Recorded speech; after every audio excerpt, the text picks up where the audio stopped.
Hey YouTube, welcome back to the Rockford Ordnance.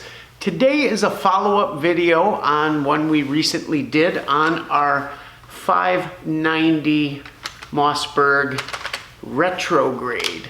This is a super cool shotgun, as you can see. Even holds a bayonet, but that's just kind of for show, you know.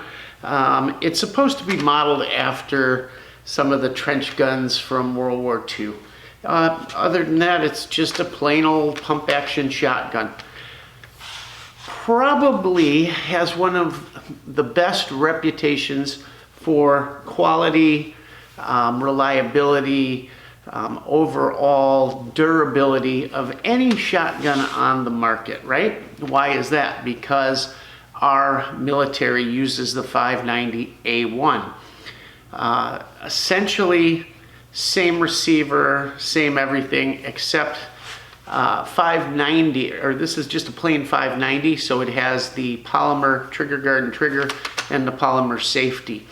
It also has a thinner barrel. The heavy wall barrel comes on the 590A1.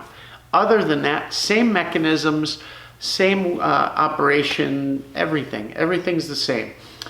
So always wanted one because why not? Our military runs them, right? And when the retrograde came out, I thought, how cool with this wood and the heat shield and the bayonet lug, and just a cool shotgun to have, whether it's for defensive purposes. You could hunt with this shotgun, you could do just about anything. Go out and have fun at the range, whatever the case may be. And I didn't even question the reliability. Now, I'm not here to bash this gun because right away there's going to be a lot of people lining up to say, hey, hold on a minute, that's a great shotgun. And theirs may be, and many others may be. I think it's more a quality control thing, but there is some issues that have been going on for years that are out there, and I mean there's a ton of them, that haven't been cured by the factory. They haven't addressed them.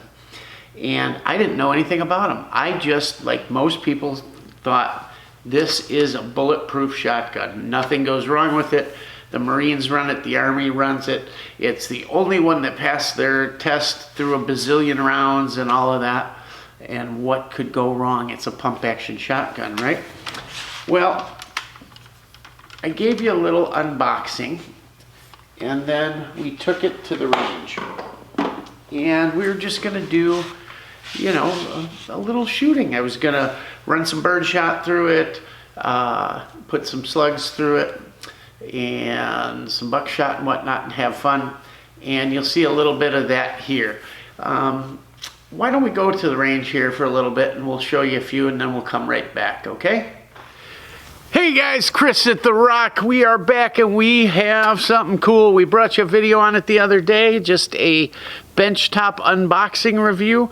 It is our Mossberg 590, done up like a trench gun. Got the heat shield, the corncob forend, holds 8+1. It's got the sling studs, it holds a bayonet, ambidextrous safety, and we're going to shoot it for the first time.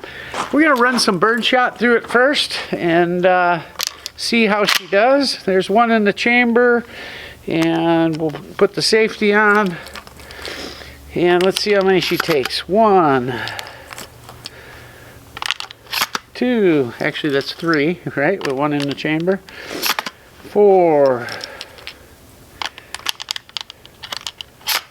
5, 6, 7,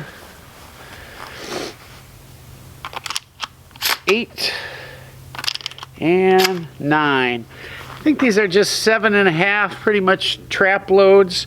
You notice there's no loading gate, which is nice. Allows you to get right in there and reload this thing in a combat situation where you're under pressure and you need it easy to load. So let's see how this thing does with just some birdshot. And we're just shooting out into the air here, not really aiming for anything.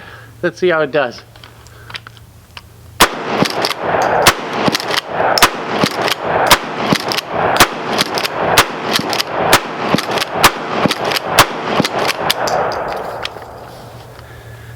Nice. Ran them all perfect. Those were the first shells, guys. I have not run that gun at all. When you saw me bring the gun down, the pad hung up here on my sweatshirt. And that's probably due to this long peak here.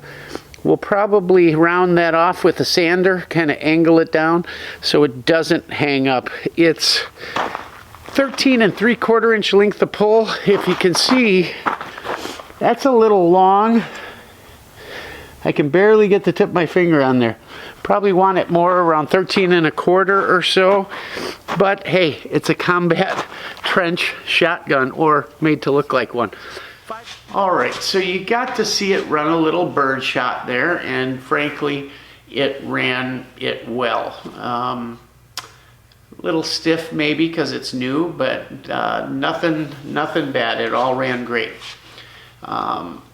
We decided I'm going to run some slugs through this thing because I had so much fun with that new Beretta, the 1301 that we have. I'm going to lay some slugs down with this thing. Bead sight, going to just walk them in there. We'll see where it's at. I ran one magazine full through it, and that's 8+1. And okay, I might be a little bit of a wimp here, you'll see in the video, but boy, when you've been shooting automatics for a long time, doing a lot of testing and stuff like we have lately, a pump action really lets you know what you're shooting, that you're not just shooting birdshot. So we ran those through and I experienced some problems.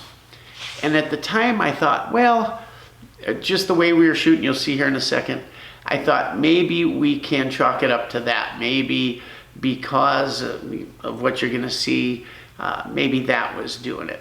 Had a couple minor hiccups. So let's show you those slugs that I shot. Well guys, we've loaded her up with some of this Black Aces Tactical slugs. They are 2.5 inch, what's it say, 1,050 feet per second and 1 ounce. Problem was, I'm having a hard time loading them. When I go to load them, they stick quite a bit. They do have super high brass, but I had to like work them to get them in there. So I don't know. Let's see how it runs. Hopefully it ejects fine and all. But I'll let you guys laugh while I beat the hell out of my shoulder here, huh? So let's see if I can hit some steel. Oh, you'll hear it. I promise you. If you like hearing the ring of that steel from slugs, check out our Beretta video, the 1301. Man, we were hucking some 3-inch loads down there. Thing was swinging you wouldn't believe. So let's see. See if I can get this baby.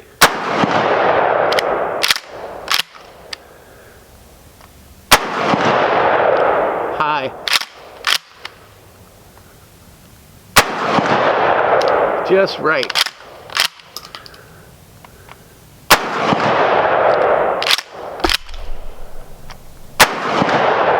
Just left.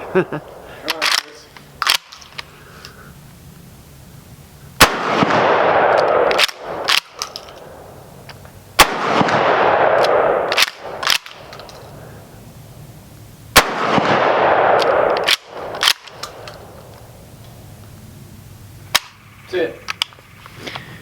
I don't know if I'm flinching or what. I didn't hit a 1, guys. Oh well. It ran them okay. It wanted to hang up on 1 there. We'll try some Federal slugs in here real quick, see if I can do any better with those. All right, so those slugs went pretty good, other than the guy behind the gun not being able to hit the steel, right? So we decided then to rest it on the bag and really get a solid aiming point and see if we could put them on steel, and we did. They hit just fine. Aiming with the bead, like as you normally would, was pretty much dead on at 100 with 2 3/4 inch slugs. What you didn't see right away was the slugs I was going to shoot were Black Aces Tactical slugs, 1 ounce slugs made in Russia. They come in clear shells, and they're high brass, of course, they're slugs, but a tad bit higher brass than say a Federal or something like that. And maybe, I haven't checked, a tad bit even longer shell. What happened was I had a hard time getting the shell in. The angle, it just wouldn't go. I couldn't get the darn things in. Let me see if I have a couple here.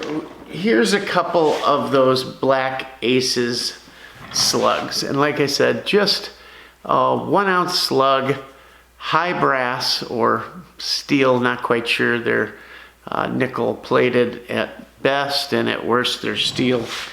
But if you compare them to a Federal slug, and these are brass bottoms, high brass as well.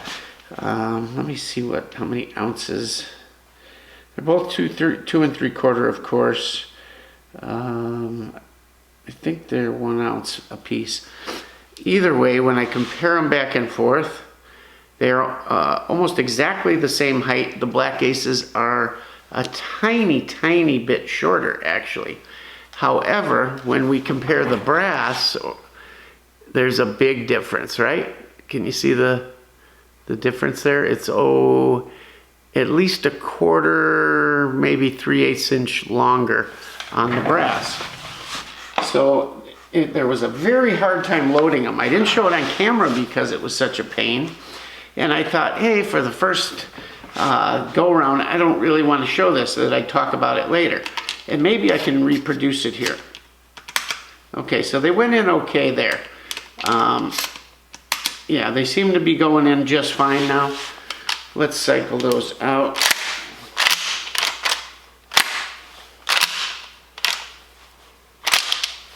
All right. But at the time, literally, the angle and all of them going in, they would not feed. Now, there's 2 bars in here that do a job, one on each side. And one holds the shells in when there's a round chambered and it's forward, doesn't allow more shells to dump out. And the other allows one to come out while the other catches the rest during the operation of the gun.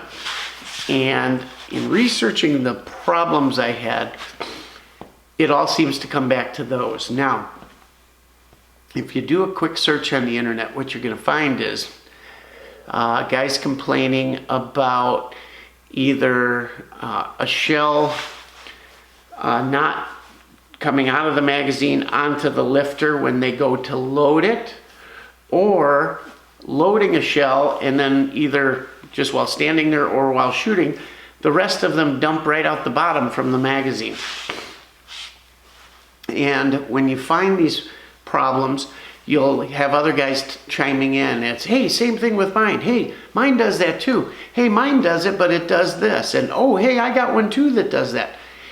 There's tons of complaints about it. I mean, tons and tons and tons.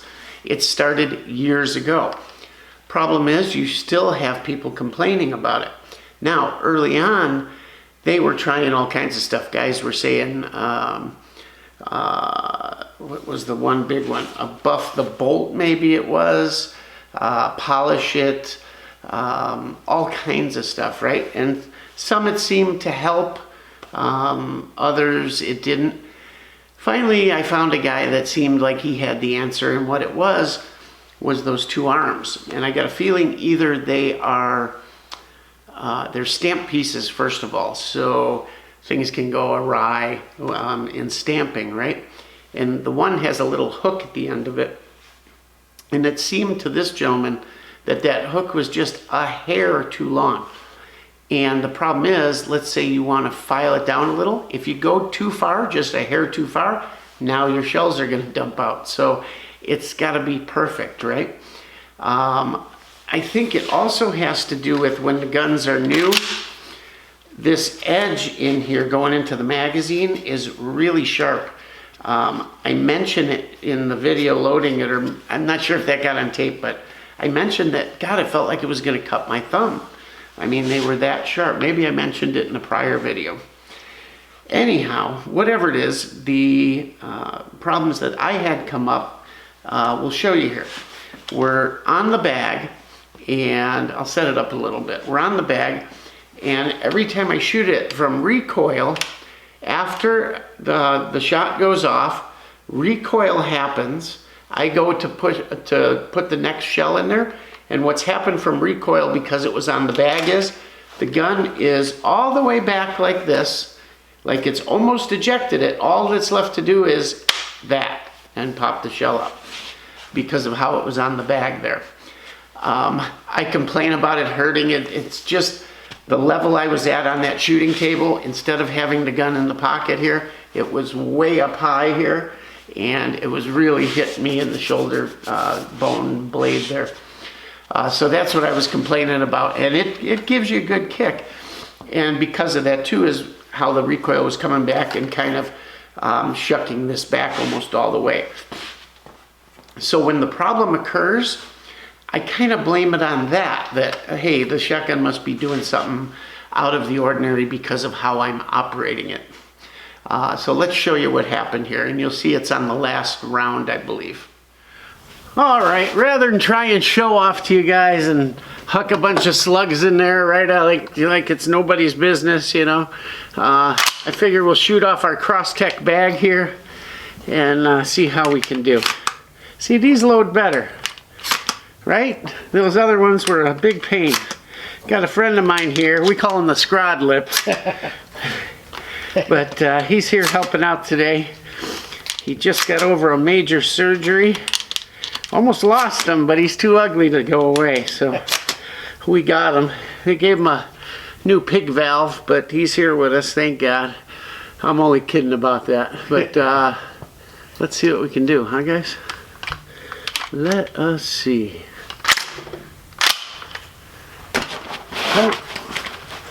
Oh, this is gonna hurt. I quit whining, you wuss bag.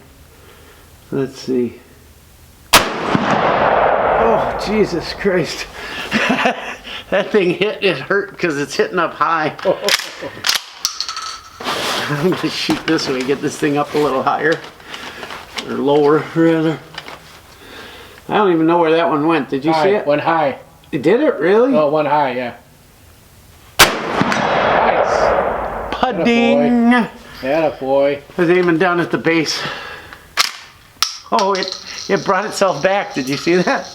It ejected by itself. Let's see.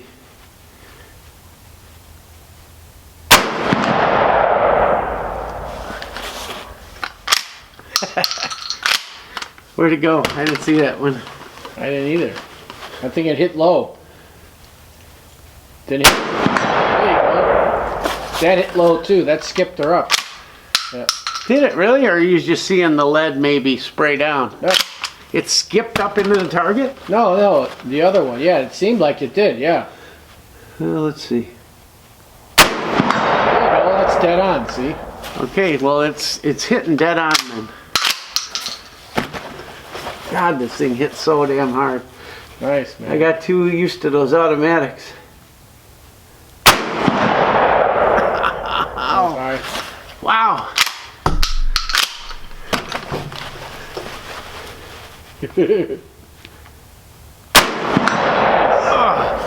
Hit it.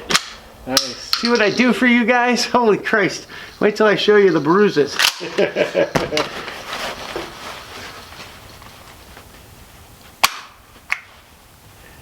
That's it. Huh? There was a round in there too. Oh no, there's one in the tube. I can see it.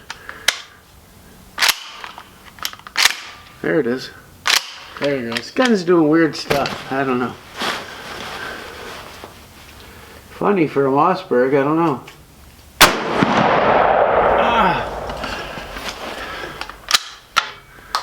Yeah, it got stuck. He got stuck in the... Got stuck in the tube, but I got a feeling that was just me not, you know, because it's pulling the forend back from the recoil. Probably had to do with that. Not a big deal. Well, guys, it's with the bead sight, it shoots dead on pretty much. We got a few clangers out of it there.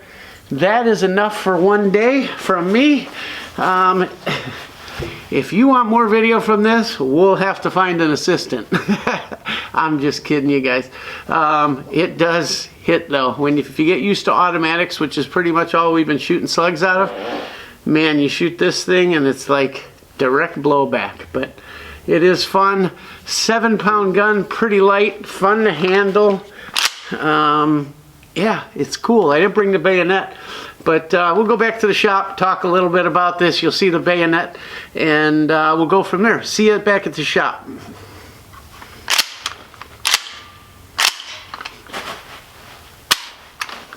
That one didn't feel too bad. All right, so you saw that happen, right? And I just chalked it up as to, well, it was the last round, maybe the spring's a little weak, maybe it's new, maybe there's some manufacturing junk in there, this and that. Whatever it was, it just didn't want to feed that last one, and it finally did. It finally popped through. But that was the last we shot the gun. Went home and thought, you know what, I'm going to clean this thing. Go through it, make sure nothing's there. So I disassembled the gun. I don't know how, but I had never taken 590 apart before, but pretty simple. The only thing different than a lot of guns are those bars and whatnot. So I tore it down all the way. Putting it back together, holding the bars in, it's a little tricky. But there's other things. The bolt doesn't necessarily want to follow the rails unless you really get it in there. Depending on the position, trigger guard doesn't want to go in. And once you do it a few times, you know how to do it. But this thing was just horrible going back together, horrible.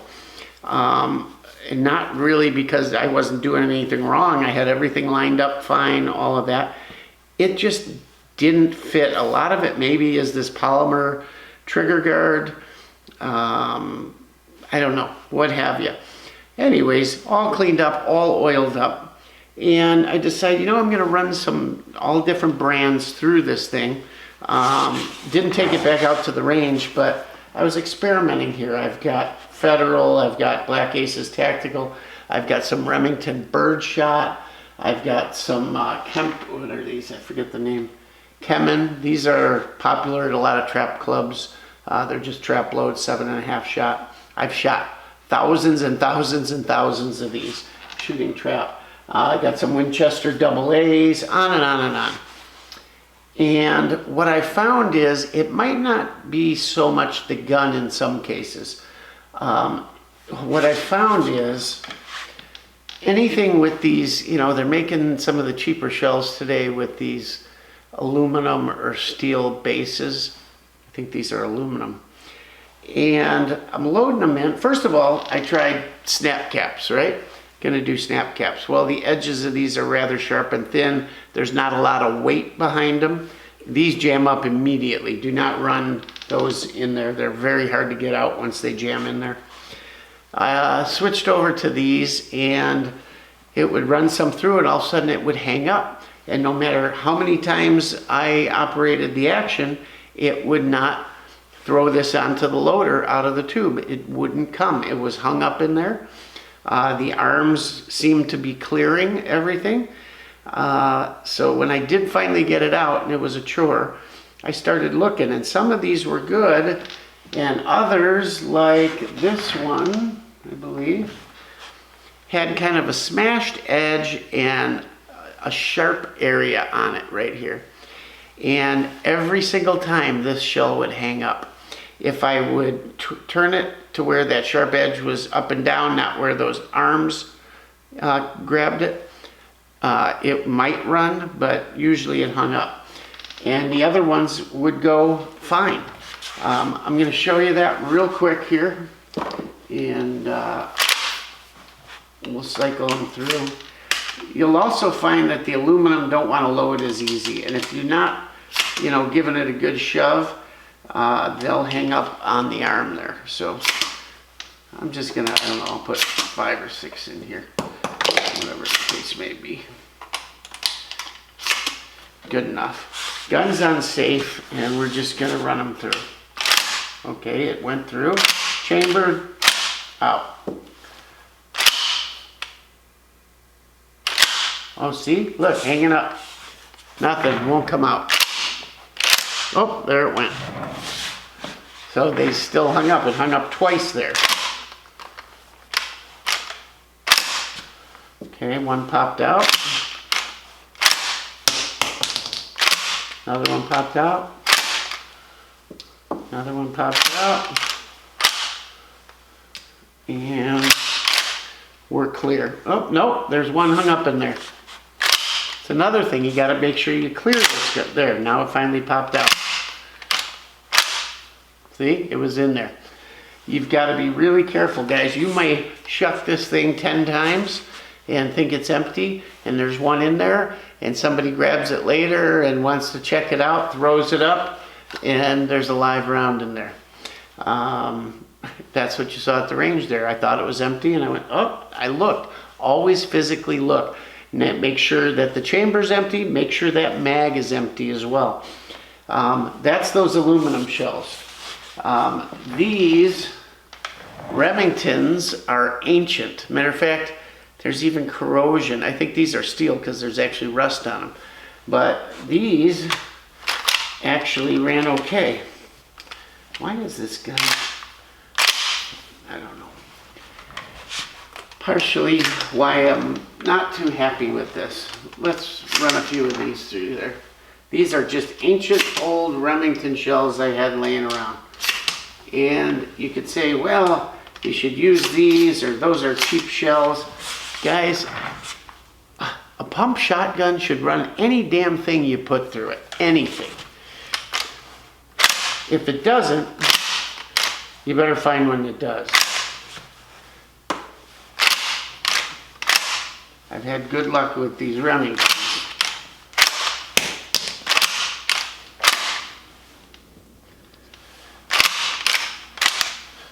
Alright, so it ran all those through.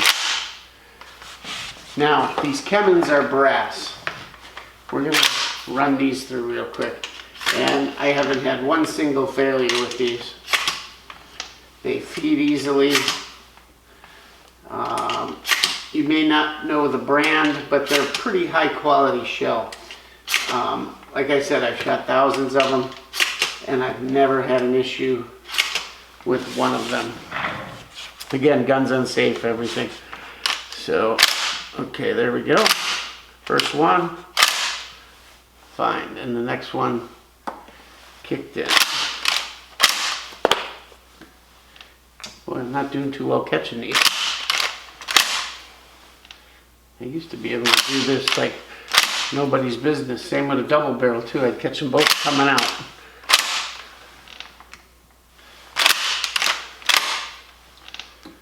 These run just fine. So we go. Oh, just when I said that, the next one didn't come out of the loader.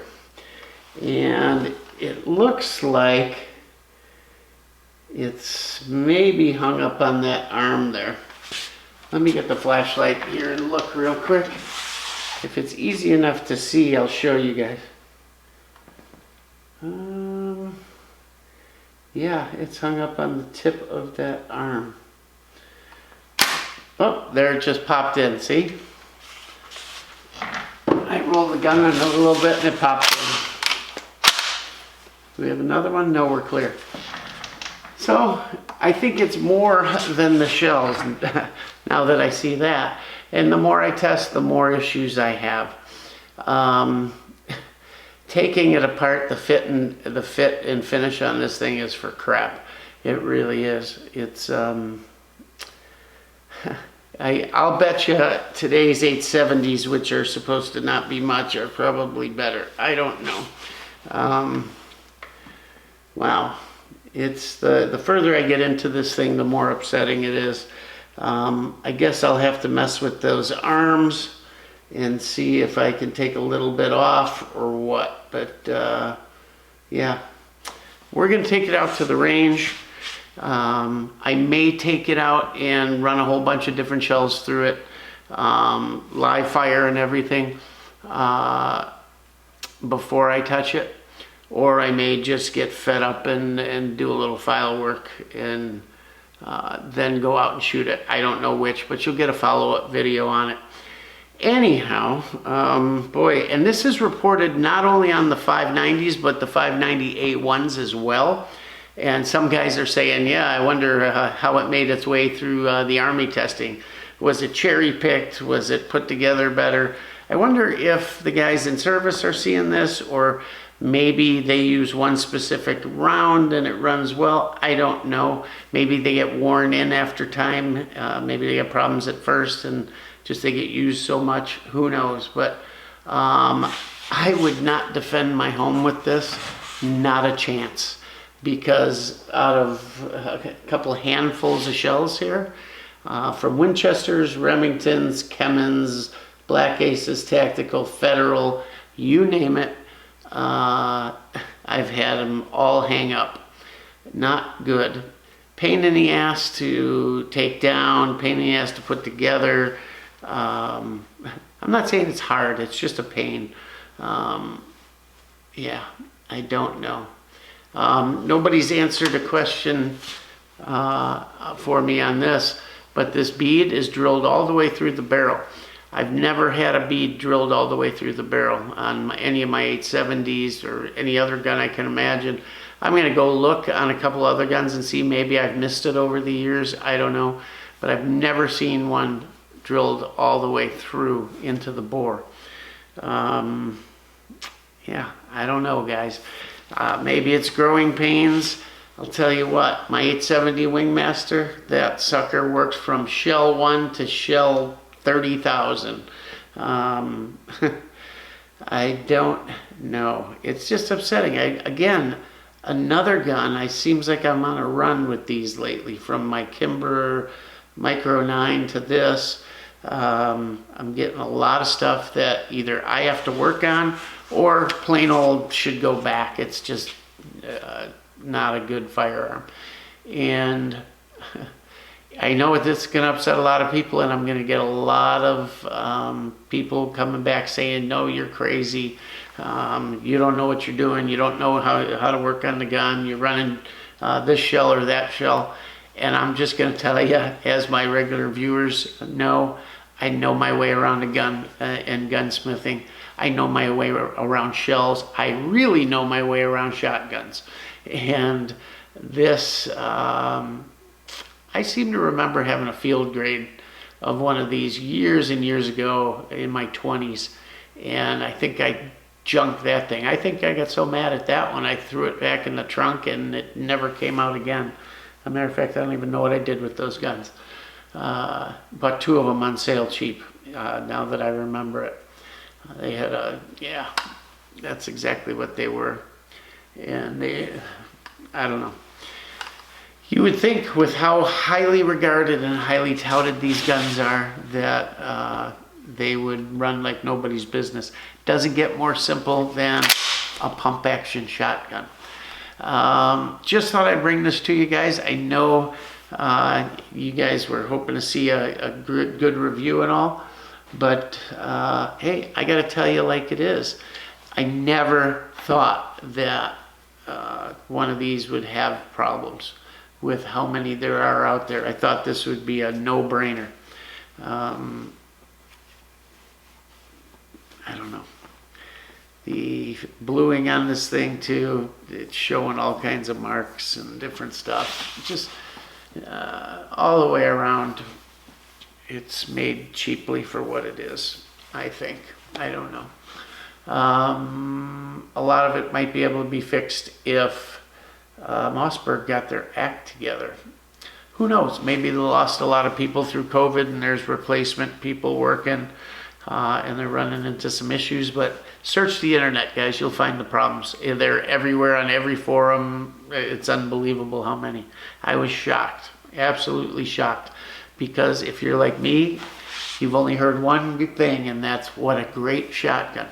It is a pretty looking shotgun, I give it that. I want this thing to work, guys. I want this thing to run like nobody's business. And maybe it will, but I should be able to take a pump action shotgun out of the box and run a case of shells through it like nothing.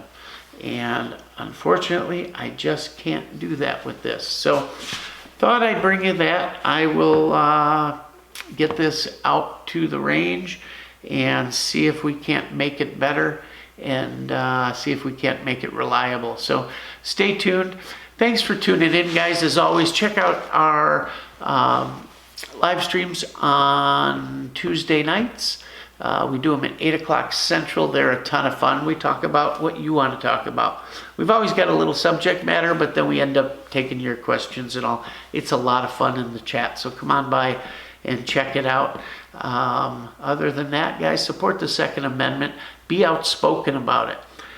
When you hear someone else speaking maybe against it, or saying something maybe that you don't agree with, be outspoken. We need to be. Our voices need to be heard. Make sure yours is. Other than that, take care of yourself, take care of your family, and as always, Rockford Ordnance out.